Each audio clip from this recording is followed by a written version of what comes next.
August 16 அனைவருக்கும் புனித Stephen அங்கேரி திருநாள் வாழ்த்துக்கள்.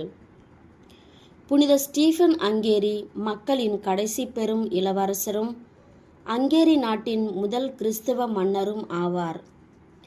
பிறப்பில் வாய்க் என்ற பெயருடைய புறவினத்தாராக இருந்த இவர் தமது தந்தையுடன் சேர்ந்து திருமுழுக்கு பெற்று கிறிஸ்தவரானார்.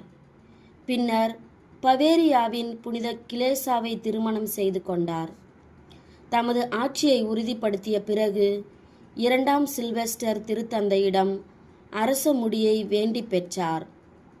கிபி 1000ஆம் ஆண்டு கிறிஸ்துமஸ் நாளில் அவர் அங்கேரியின் கிறிஸ்தவ மன்னராக முடிசூட்டப்பட்டார்.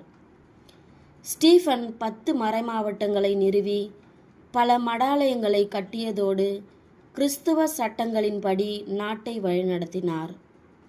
பின்னர் புறவின பழக்க வழக்கங்களை ஒழிக்க உறுதியாக செயல்பட்டார். அவர் மிகுந்த இரக்கமும் தாராள மனமும் கொண்டவராக இருந்தார். பலமுறை சாதாரண மனிதராக வேடமணிந்து ஏழை மக்களிடையே சென்று அவர்களுக்கு சேவை செய்தார். தமது புனித மகனான எமரிக் மரணமடைந்த போதும் விசுவாசத்தில் உறுதியாக இருந்து தமது ராஜ்யம் முழுவதையும் அன்னை மரியாவுக்கு அர்ப்பணித்தார். ஜெபம்.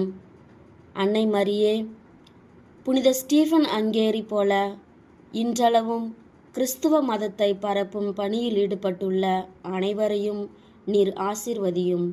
அவர்களுக்கு என்றென்றும் துணையாயிரும். ஆமேன்.